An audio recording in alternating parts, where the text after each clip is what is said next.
Hello, everybody. Welcome back to Let's Play Icewind Dale Enhanced Edition with me, Almeron. I feel like it was this tower. So we're in the Severed Hand. We're going to go find Larrel, if I can remember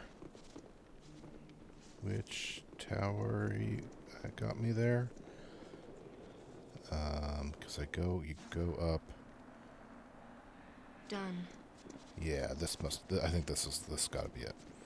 Because we went through this instead of up the thing.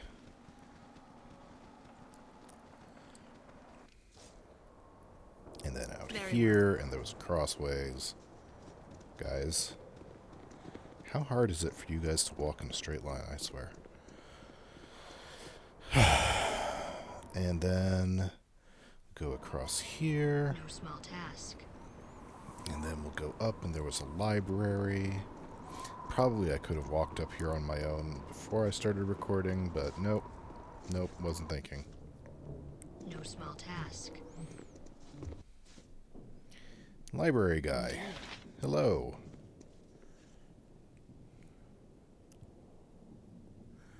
What books do you have? Worship in the Hand.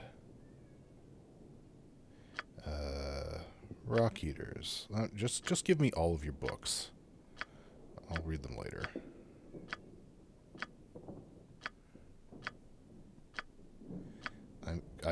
Honestly, I am curious about them. But I'll save it for, if I do it, I'll save it for maybe an off episode. Hang on.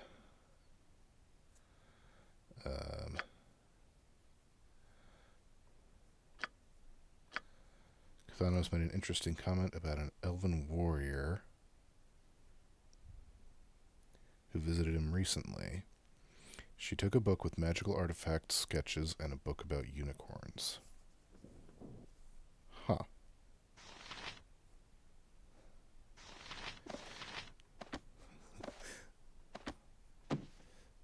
Take that, please. Okay. I hear my cat shouting at me. Just cannot satisfy them sometimes. Rock Eaters, Ancient Lord Corlon. I missed the comment. Where did you go? Sir, where did you go? Disappeared. Did I have to borrow all your books to get you to... Where did you go? Oh, there you are. Talk to you.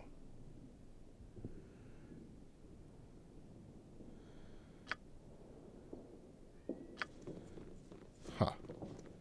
I missed the part where we made the comment. Oh well.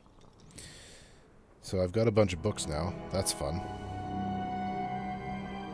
That's ominous music.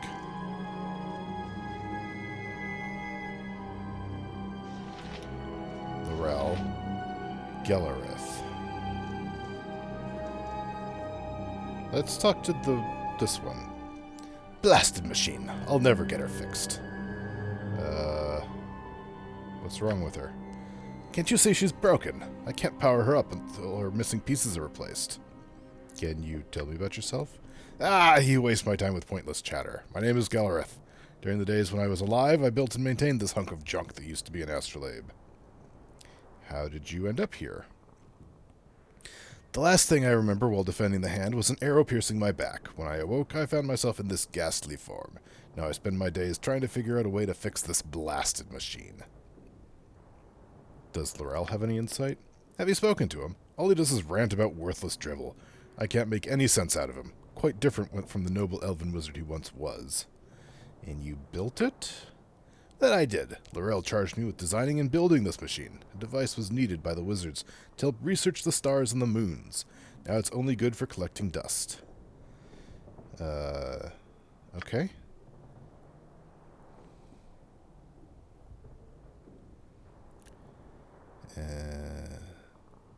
I'll be back, Larrel. Free my people. Astrolabe. Worlds. Twirls.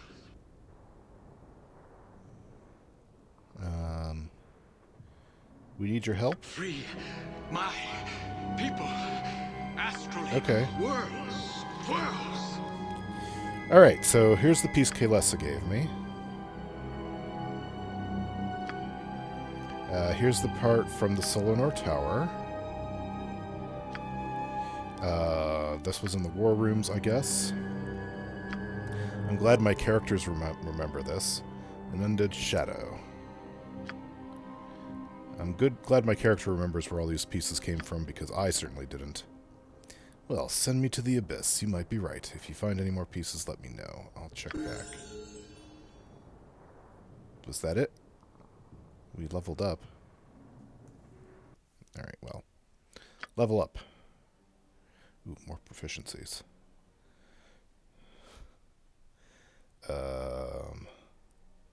For you? Ooh, boy. I don't know what you should do.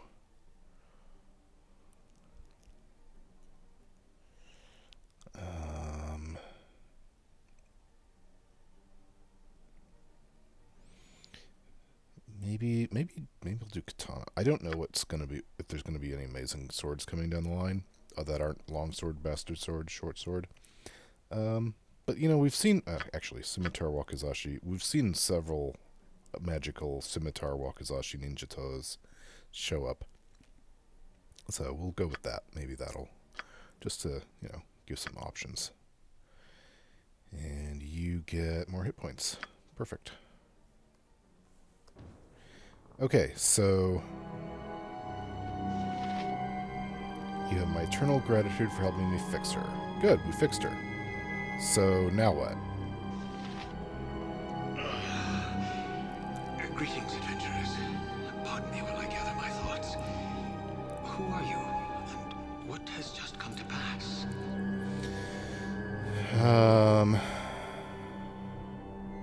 I'm not going to threaten to destroy him. I don't think I need to. We had restored... had to find that... tell us what we need from the Heartstone Gem. We seek your knowledge and power. We learned of the curse. We'll do this first one. Indeed you have, noble adventurers. It must have taken great courage and strength to make it as far as you did, let alone restore some balance to my thoughts. I am eternally in your debt. But surely you did not come to the hand of the Seldarine on a whim. Tell me what it is you seek. Alright, so what we really want to know is the Heartstone Gem. So let's just do it. Well. As legend states, the Heartstone Gem is an ancient artifact from a time long forgotten. Its most notable owners were the druids of Kuldahar before one within their circle stole the gem.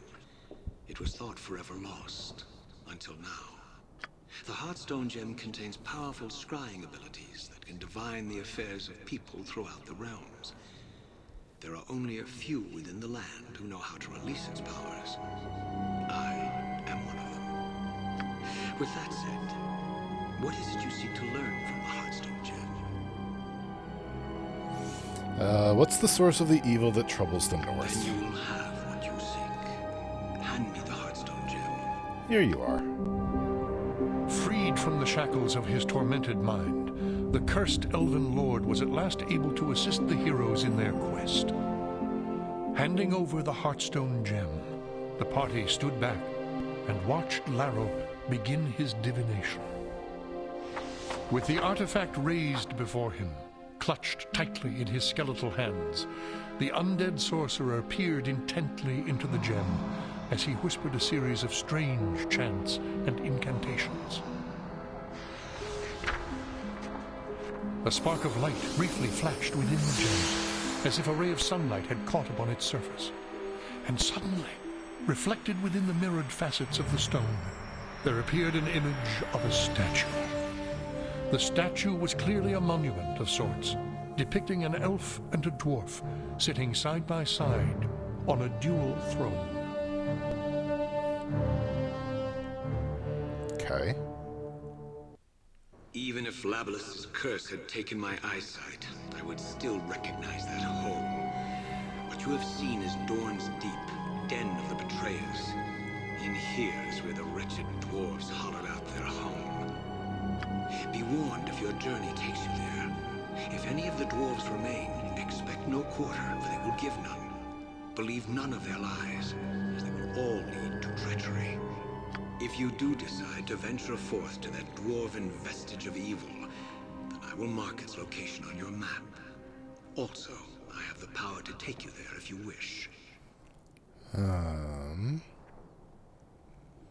Oh, before we do anything else, here's a diary from your daughter. My beloved daughter, I see you are thorough in your search of the hand. The last entries describe her resolve to find a way to reforge the union with those accursed dwarves. I never saw her again. Fools! Can you not discern it with your own mind? Those dwarves committed the worst atrocity, knowing its impact on me. They murdered my daughter. For that, I will never forgive them. For the punishment I suffered for my arrogance and pride, Labalus be damned if he thinks I will forgive them for what they did. I would stay in this cursed form, never to see Arvindor, if it meant I could make the dwarves pay for their crime. Leave now! I will not speak of this anymore. Okay. You have returned.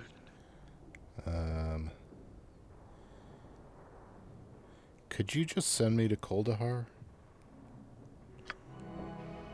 Yay!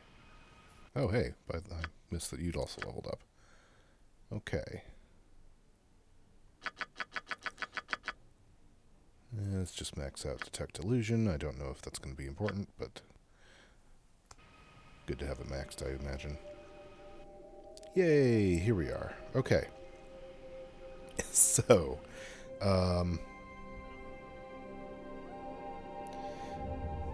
I imagine if I go here, it'll actually... Do I need to go there? I should be able to, right? Yeah. There's Dorn's Deep. Destination unreachable. Do I need him to teleport me there? Uh-oh. Have I made a terrible mistake?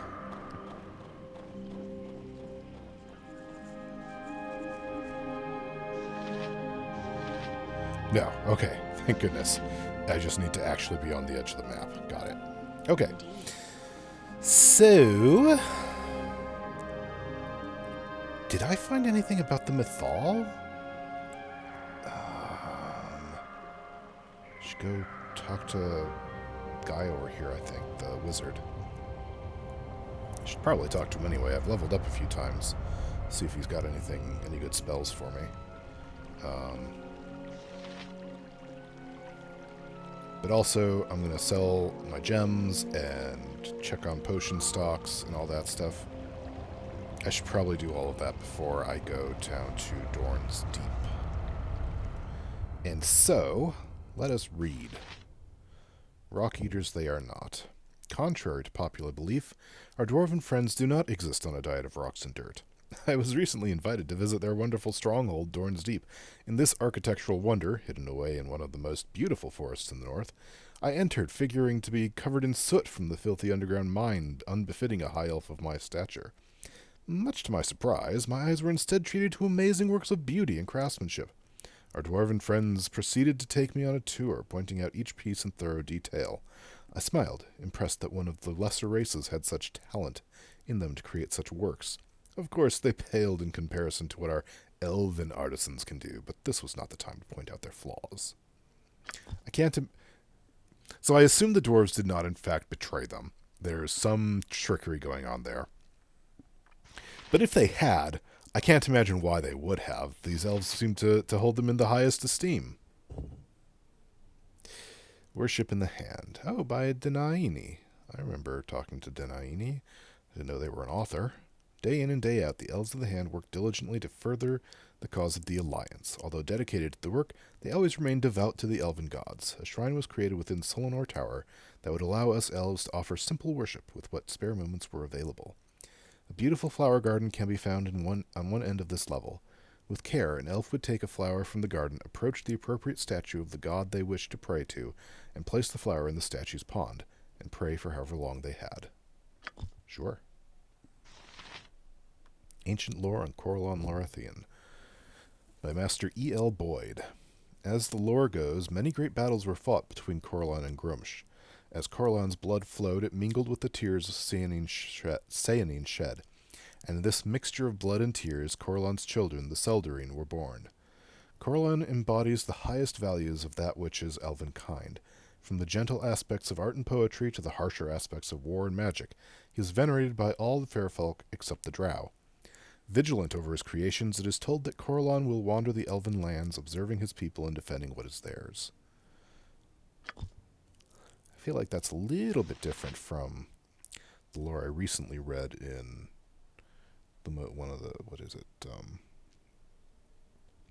Mordenkainen's Guide to the Multiverse, or Tome of Foes, or one of those recent Wizards of the Coast books.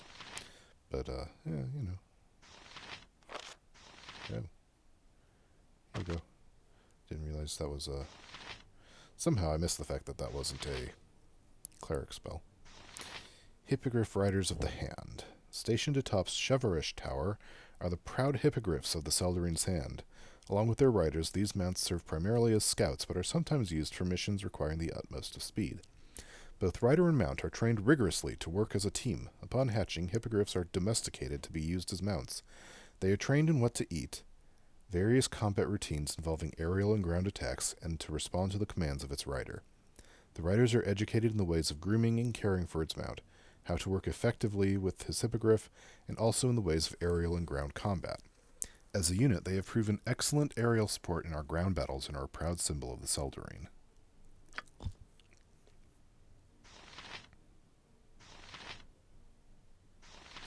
Code of Training in the Seldarine's Hand by Kaelessa. The Code. Death to all who oppose our cause. Battle is the test above all. Bring glory to the hand of the Seldarine. Every person under my tutelage will be instructed as follows. You will learn every aspect of each melee weapon I present to you. You will become familiar with the strengths and weaknesses of each weapon and learn how to utilize it effectively. You will also learn the ways of archery. Patience, discipline, and focus will be your guide. This promise will be your commitment to hitting any target, no matter the difficulty.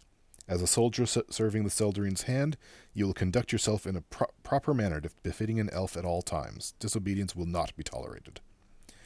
My oath. What these values represent is your commitment to the Seldarine's Hand and yourself. The promise I make is to hone your skills, both physical and mental, to bring honor to our brothers and sisters. For the glory of the Hand, Kaelessa.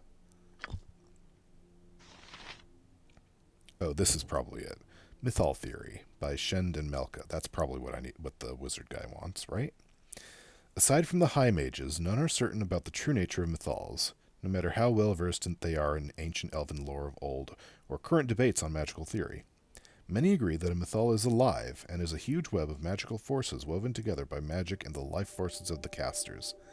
The mythal is believed to be sustained by the natural mechanisms within and around it, from the wind to the current of a brook or a temperature shift from the energy of sunlight. Given the ties to life in Faerun, mythals can hardly be common wizardry, no matter what may have been said in the past. The mythals and their magic are tied directly to the weave, the source of all Taurillian magic. Ancient Lore on Labalus Enereth by E.L. Boyd. Labalus Enereth is the elven god of longevity and time. At the creation of the Fairfolk, Labalus blessed the elves with long lifespans and decreed that their appearances would not be marked by the passage of time. The Life-Giver cooperates with Seanine and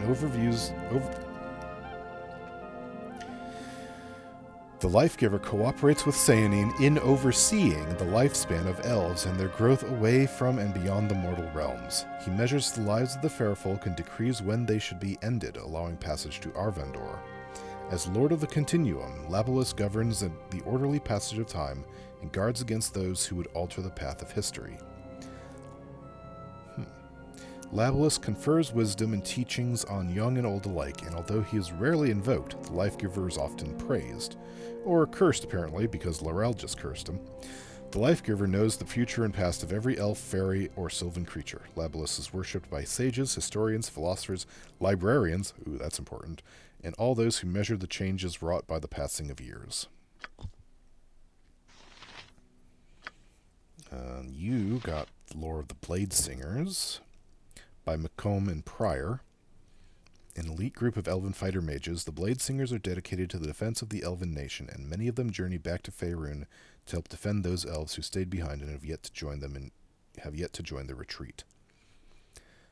That's the elves of the Forgotten Realms, are like Tolkien's elves, are journeying to Evermeet, I think, the big special island they made to the west, in the generic west.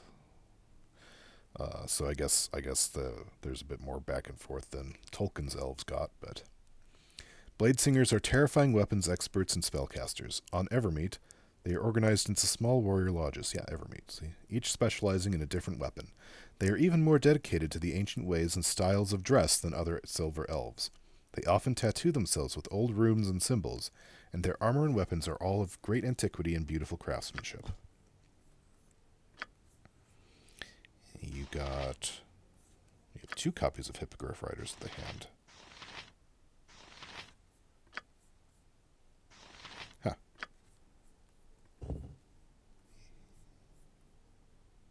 Yep, okay, it's the same. Elameth's Compendium.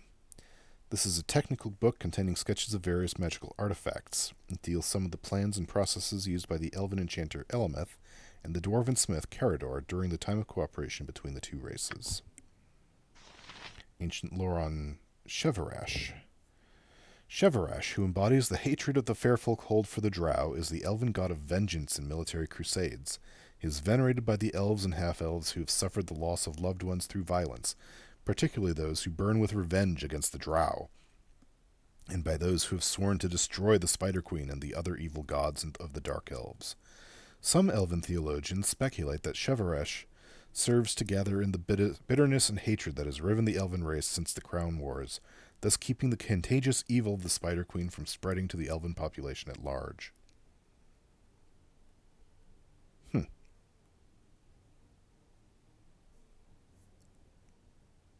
Okay. Interesting. Ecology of the unicorn. Unicorns are herbivores living on tender leaves and grasses. Their only enemies are griffins and those creatures that destroy forests, in particular red dragons and orcs. The lifespan of unicorns has never been recorded, but is known to surpass 1,000 years. They are believed to maintain their youth until death is only weeks away. The secret to this longevity is the strong magical nature of the horn. Unicorn horns are maliciously sought after, since possession of one is a sovereign remedy against all poisons.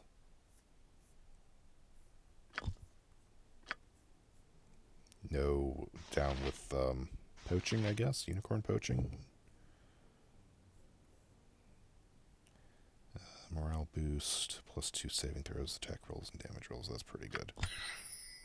Learn that, please. Ancient lore on Solanor Thelandira. I wanted to say Thelandria.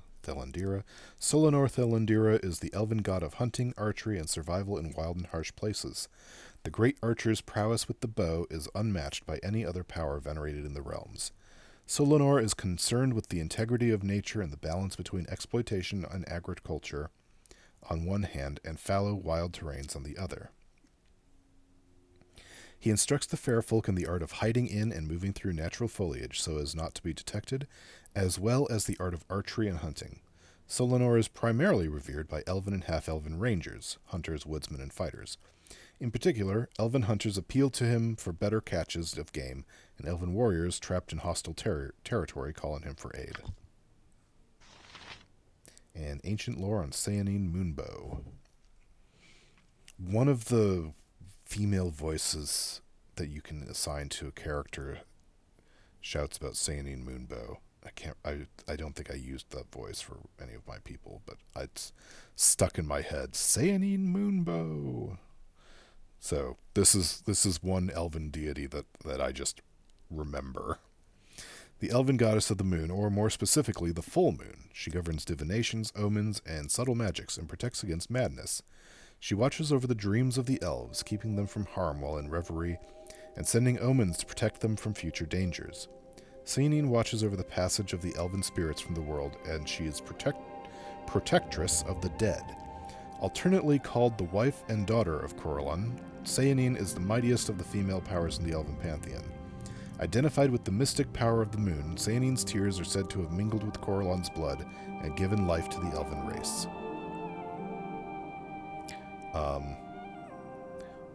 Please one or the other, not both. That's... yeah. Alright, so let's go talk to the wizard and see if he wants the book on mythals.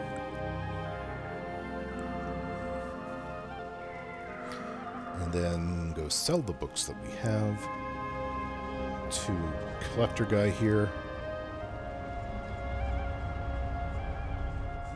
My people are so bad at walking through doors.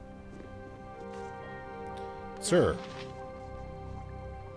I found this book. Perhaps you might find it useful. Useful indeed. This book is precisely what I've been searching for all these years. You have done me a great service and should be rewarded. Take this artifact with my gratitude. Retrieved. Yep. Doesn't say what I got. What have you got?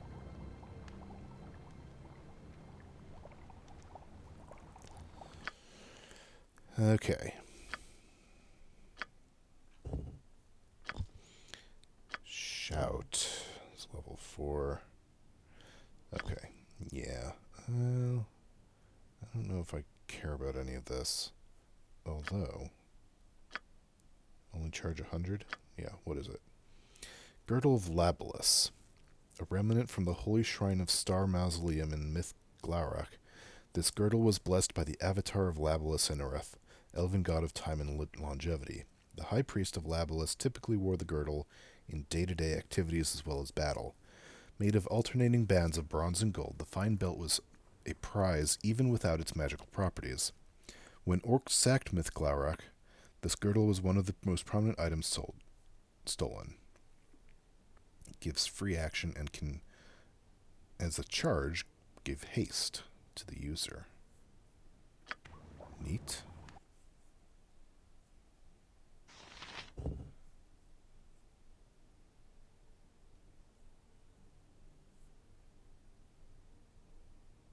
So I've got these rings of free action, and this grants free action. You have a belt. You don't. You don't have a belt. You don't have a belt.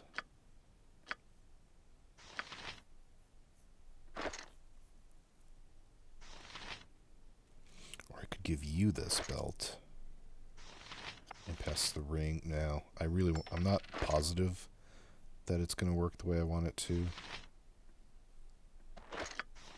Here, you can have this belt.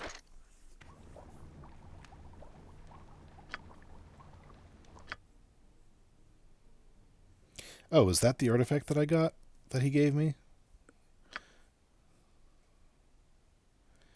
Couldn't be bothered to tell me what it was, I guess.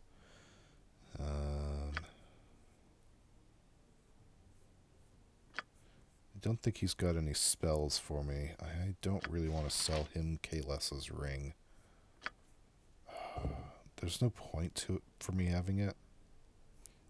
I mean, I guess I could give it to the one person who can use it. Okay, so he doesn't have anything for me.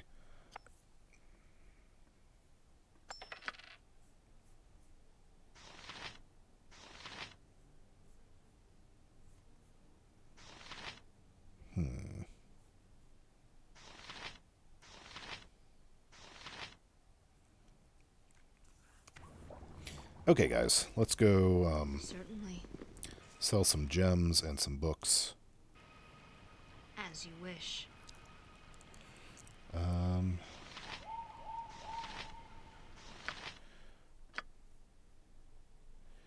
see, we gave the... Oh, that's right, and we're also looking for stuff for the arboretum.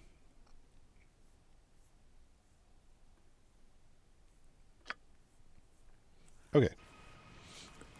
So those are the two things, the main quest and then anything for the arboretum, which I'm not sure what or where I might find stuff. I see. What have you got? That I don't care about. That, you can have those. Have that. Yep, you can have that and that. I'm going to hold on to this for my own personal reference later. You can have that.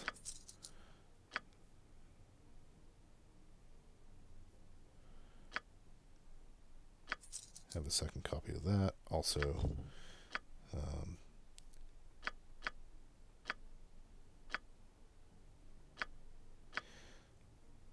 sell all of those.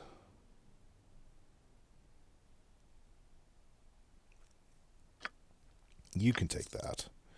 Interesting. So he would only pay 1,800, whereas the wizard would pay more.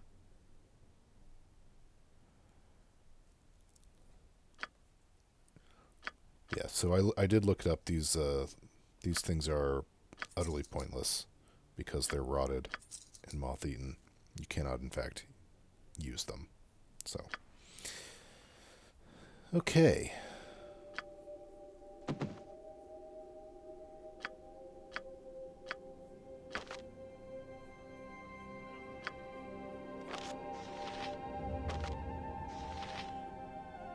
I feel like I should sell that scroll. I don't think I'm ever going to use it. I can give you this ring. There you go. It's not important, but I don't know. I kind of like Kaelessa.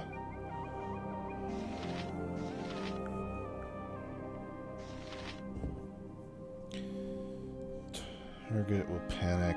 Strike creatures. Okay. Extra bonus versus elves.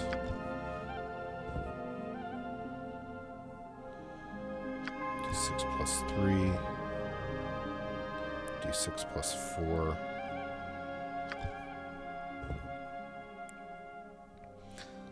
Chance of stun versus chance of panic. This is phasing. 15% chance of phasing. 2d4 is between 2 and 8 damage. So between 4 and 10 damage. This is between 5 and 10 damage because it's plus 3. So this is actually better than this. Here you go. You're going to dual wield flails. And you've got this plus 3. D4 plus 4.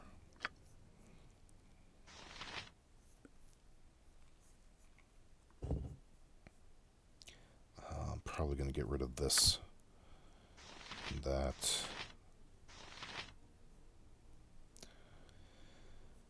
I haven't decided if the Ion Stones are worth losing the critical hit protection from the helmets.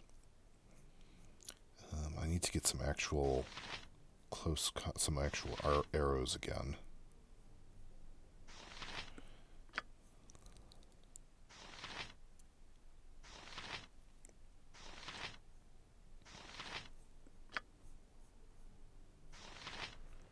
Okay, so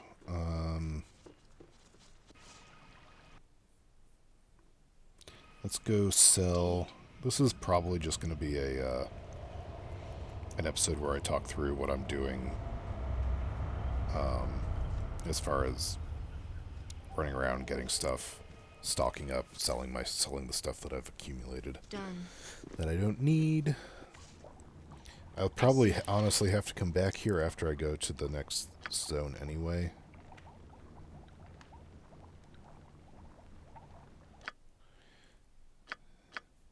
Here, take that. Am I ever going to use these? Did I even remember I had them?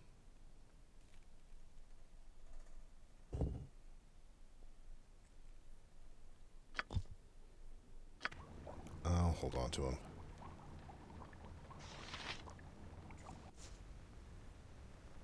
As you wish. We won't take any of the other items, Certainly. other magic items, right?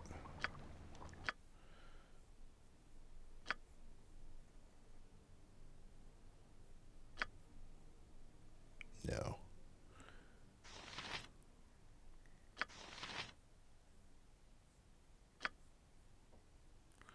No, the ring was the only one he was interested in. Okay.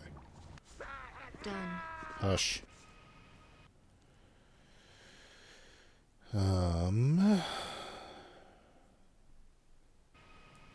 small task. Gotta go buy some actual arrows for my 2 people who still use bows.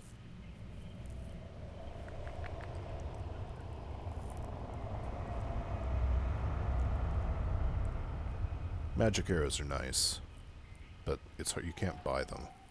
I mean, most of the time. They're very limited.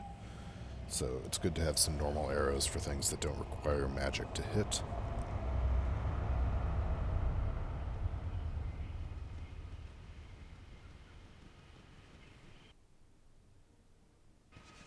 How did you get so far ahead of the rest of them?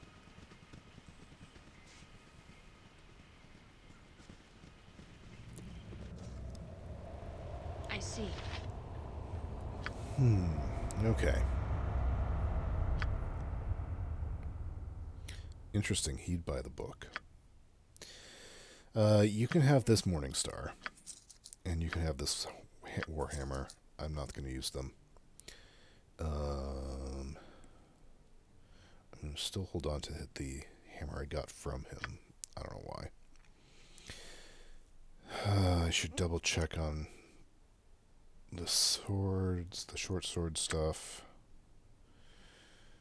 I think I'm getting rid of this. But not right now. Okay, so before I go any further, let's see. We've got Precio's Dagger +2, which can poison. And we've got the Sword of Days +3, immunity to haste and slow, but a 25% chance of slowing the target. Meanwhile, you have a short bow +1. Is the trouble is that you're not proficient in long bows. That's the trouble.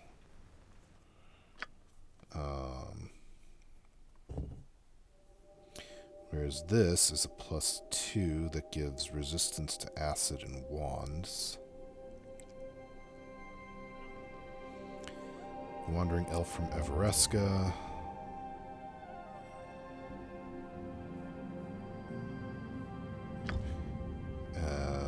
This gives Dex +1 and is a +2 short sword. I don't think that that's worthwhile. This is Dex +1 and is a long sword versus the Tarot to Hell +2, which is intelligence +1.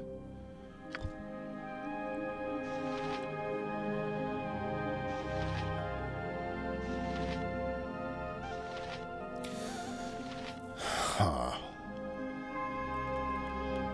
Let's think.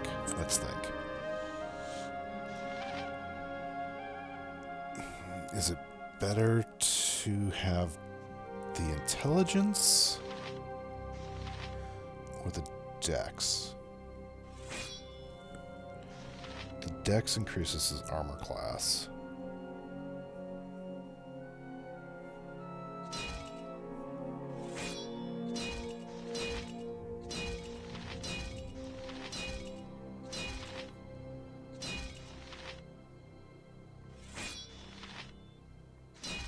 No. Just the shield? It's because he changes to the shield. I see. So this doesn't actually change anything stat-wise. It's just a difference between his intelligence going up by 1 and his dex going up by 1, and it doesn't look like the dex increases his armor class at all. So no real reason to do that. So we'll sell that. And we're going to sell... And... Okay.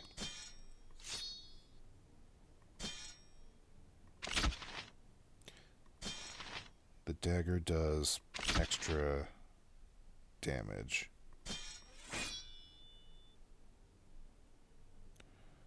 This extra minimum damage. This increases the max level of damage.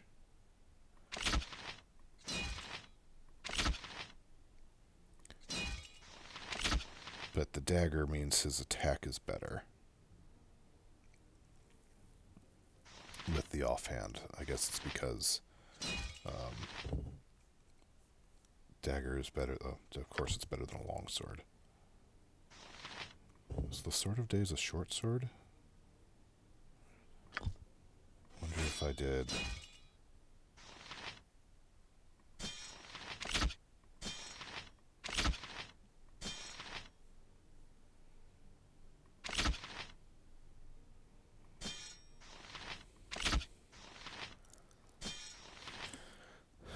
So, Sword of Days does better max damage. Dagger does better minimum damage. Sword of Days. This one is the poison. This one is 25% chance to slow. This one is just some resistances.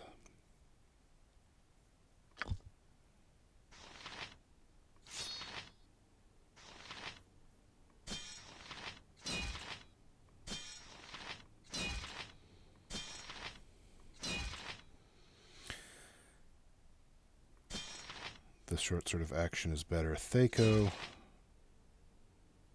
but worse damage.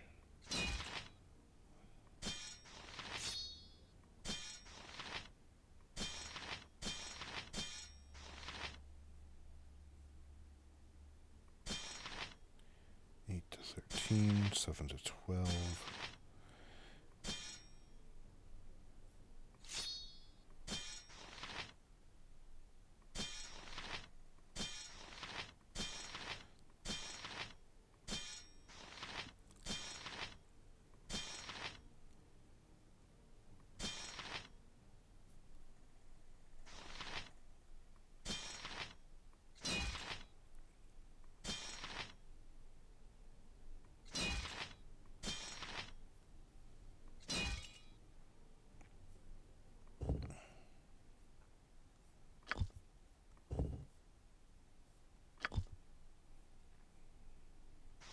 I am really not sure which of these is what I really want him doing.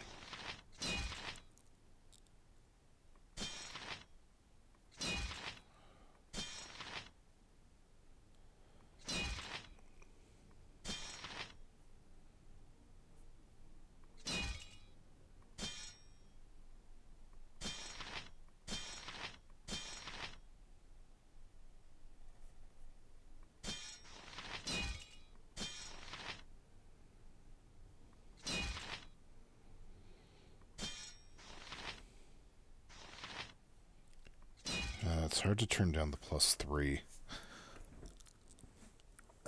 weapon.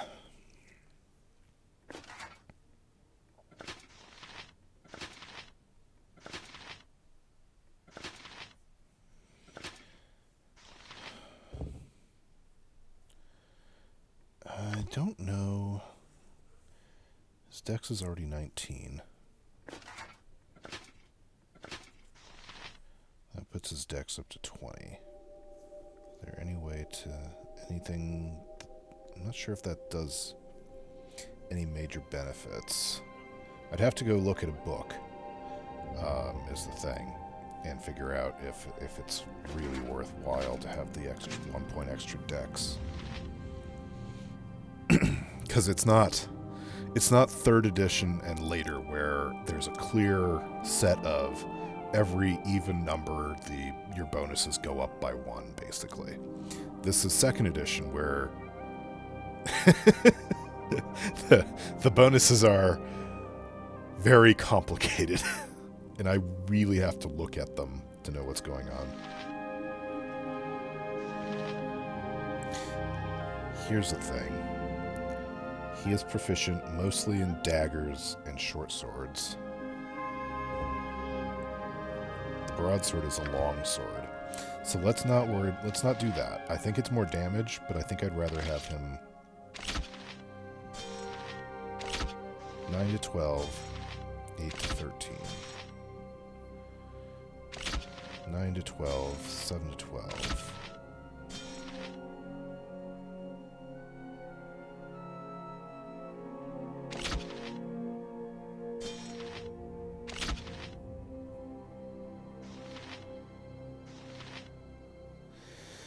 So if I do that, it's a 6 and a 10 on Thaco, and a 9 to 12 and an 8 to 13. It's a 7 and a 10, and 7 to 12, 8 to 13. And over here, the Thaco doesn't change, it just changes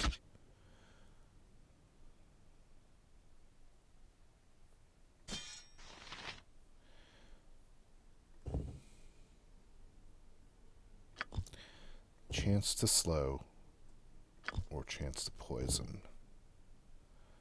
Straight up dex plus 1.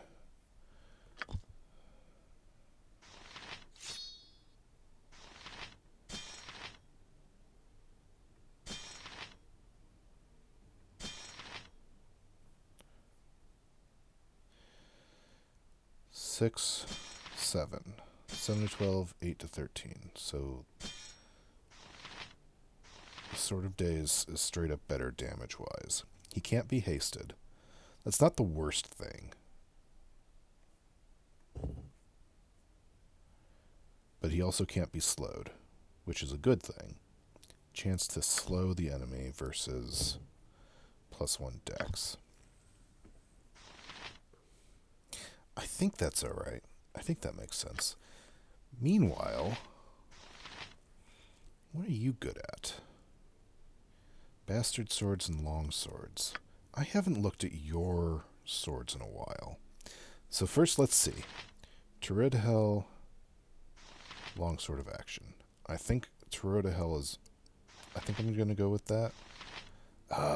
Shoot. I should really just go look up what the dex things are. Shoot. I have my phone. I have my phone on me. I'll do that. Let me look up a table of second edition dex stuff.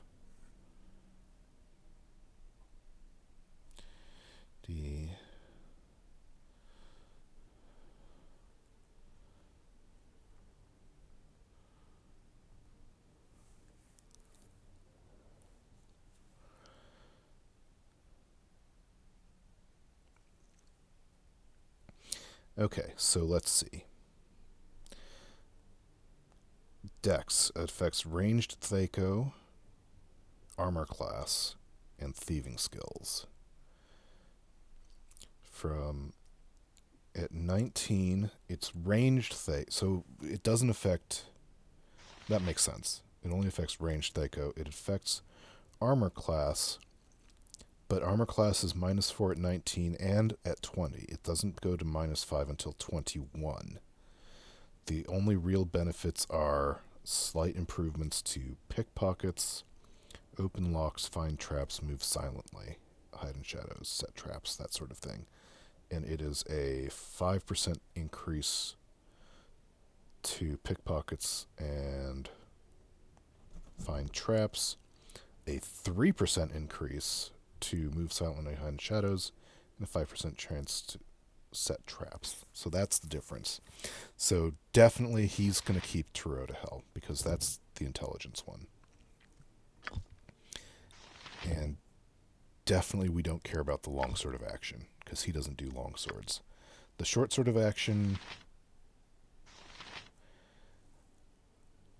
is only minor improvement for Edward if I happen to remember to have it out when he tries to pick pockets or find traps or whatever, instead of the bow. Yeah. Okay. Okay. And at which point he'd want the short sword of action anyway. Longsword. Pass that to you. We'll sell this.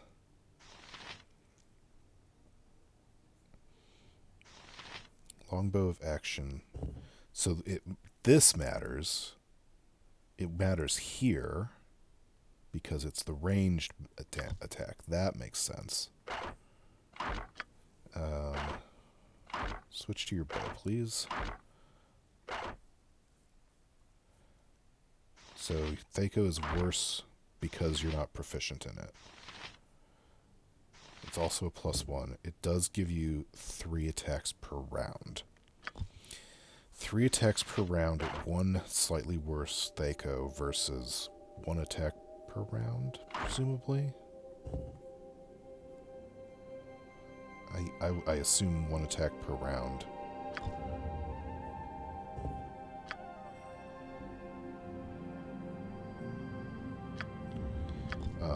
Versus 3. Let's hold it. Let's...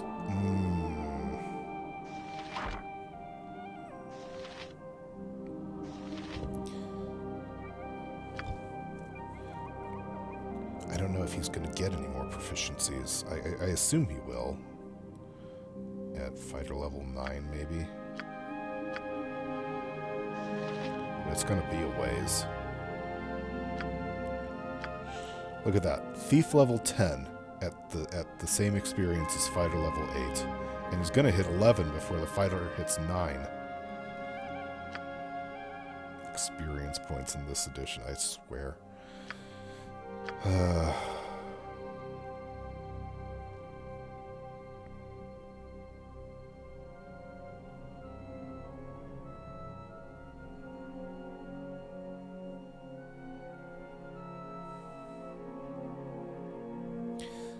Dex is 18.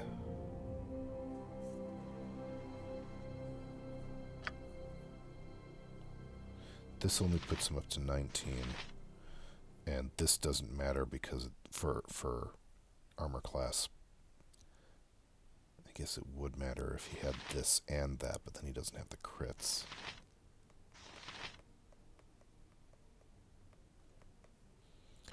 Three attacks per round at a slightly worse Thaco versus 1 attack per round at a slightly better. I think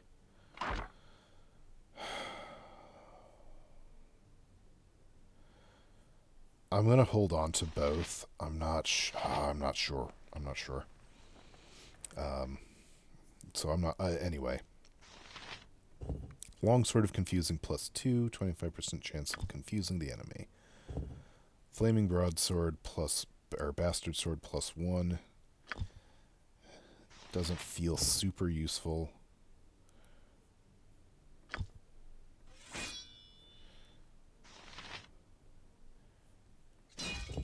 This is acid and 1, acid resistance and save versus wands. 2d4 +2 damage. 1d8 +2 damage. That's... yeah. So the broadsword is 2d4 and this longsword is 1d8. Is the 25% chance of confusion better than slightly better attack? Or damage, rather?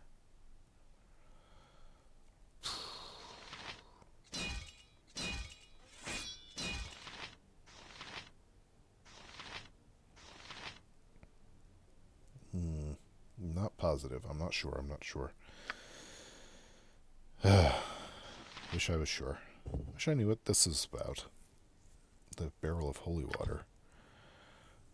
I'll hold on to it till I figure it out.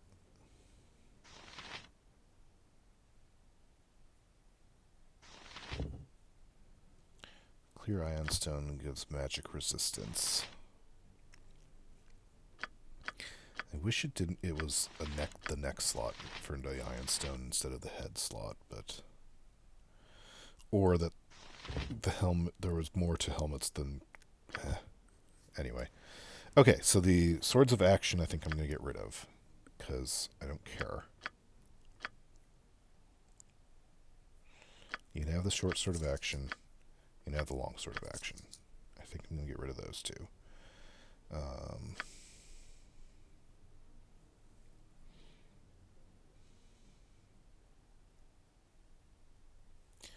See, we've got some +1 stuff.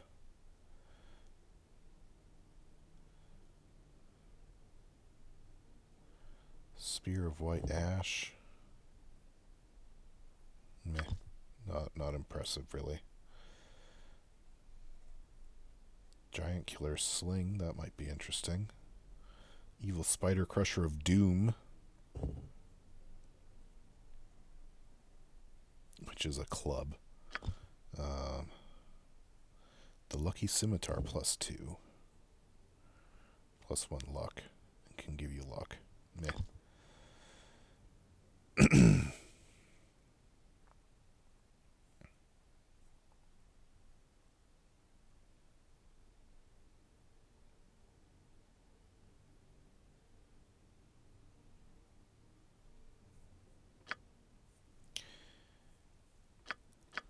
Yeah, okay.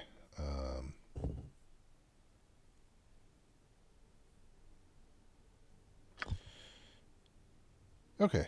Yeah, I think I'm gonna go with that for now. Oh, except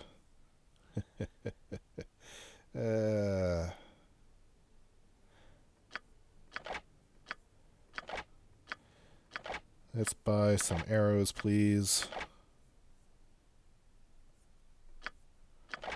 And for you as well. 8. 8. Oh.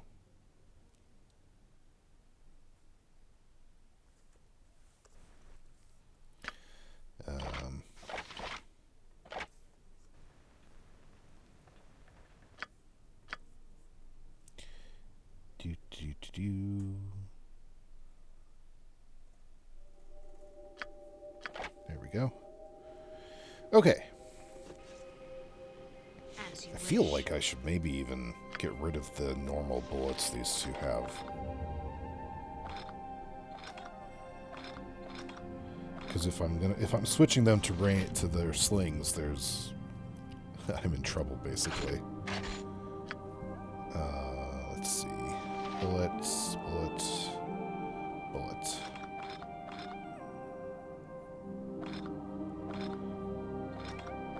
Okay.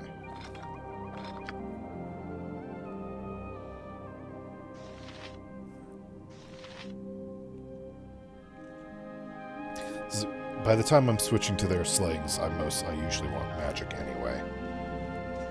Can I sell the regular bullets? Are they worth anything? As you wish. No. They are not worth anything. Never mind. I see. Potion Man. Sell me a potion, why don't you? Oh, that's why you got those boots that make you fast. That's right. That's why you move so much faster than everybody else. It makes sense now. Oh my goodness. Indeed. Okay, so let's see. Potion of Insight grants an 18 Wisdom. I don't think I care. Potion of Clarity prevents feeble-mind, confusion, fear, and charm. That's useful. Potion of Installation is electrical resistance.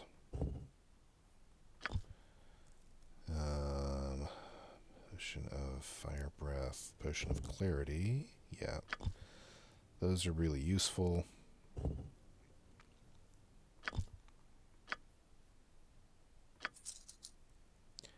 Potion of Absorption. Potion of Absorption is much better than a regular Potion of Insulation, so we'll just go with that. I'm not, it's like Potion of Mind Focusing, that's really good.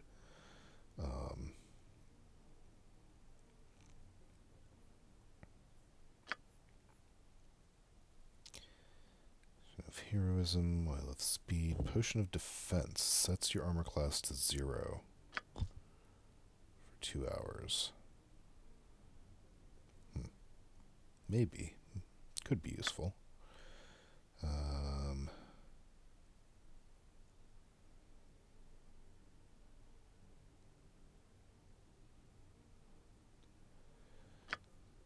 A lot of these are things that are really good that I just keep forgetting that I have.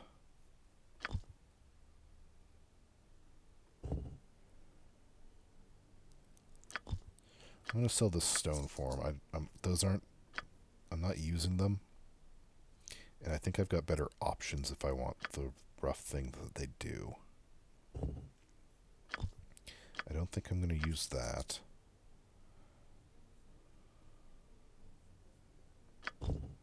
And the potion of absorption. Potion of agility. I don't think that's useful. I don't trust that oil of speed. That was good. The potion of strength I don't need. Cold resistance 50% on one person. Again, a lot of the potions, I'm not entirely convinced that they're necessary. Other than, healing potions, obviously.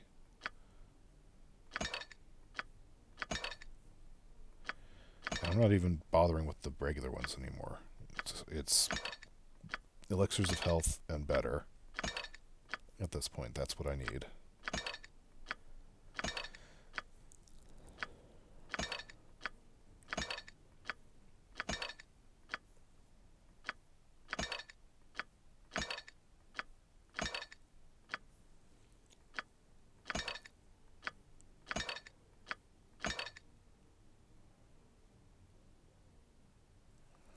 Okay.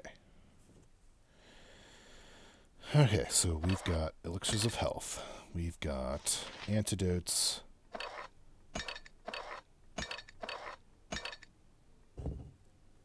And then you've got a bunch of other stuff in here that can be useful. I just need to remember that it's a thing. Let's pass.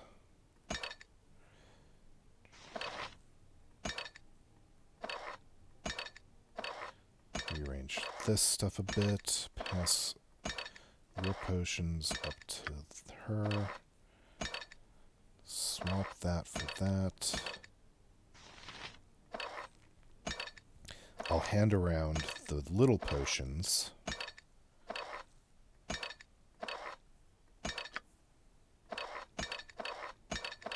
To heal in between fights, if I remember. I need to, a lot of this is if I remember.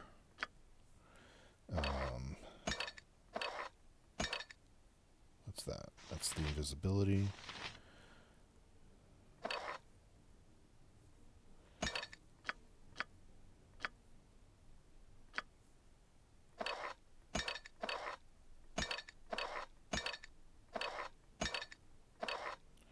But otherwise, I'm kind of consolidating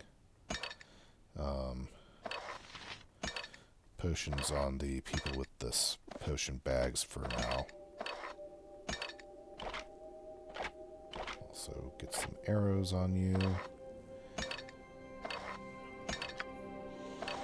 It's a little bit easier if I can see, kind of go through and see what all the potions at once kind of deal.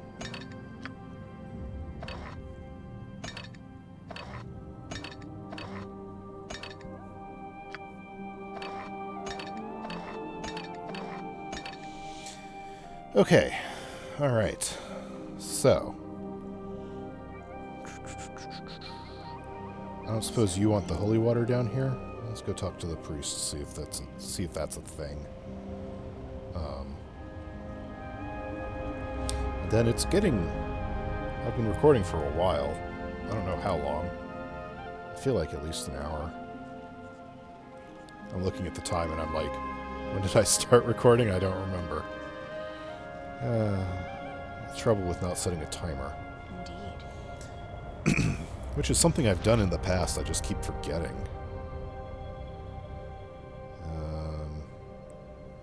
You Mention revered brother Pokillan. Who is he?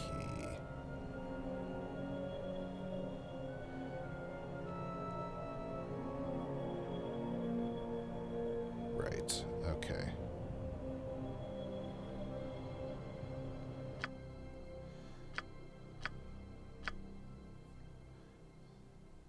That's right. You also sell potions, but they're more expensive, so I don't want them. All right.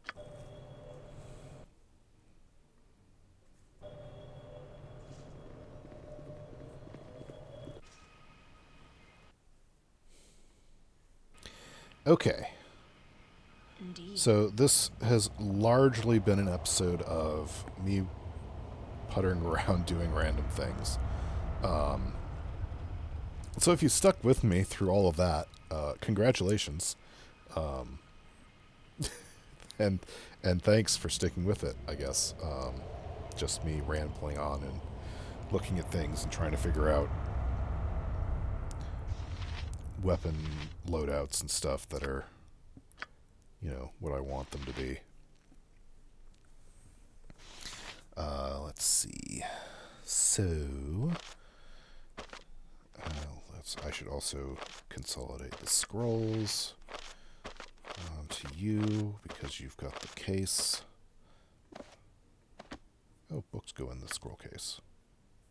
Ooh.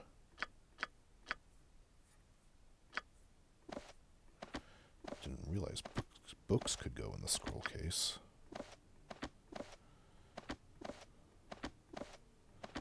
There, I'm holding on to those books.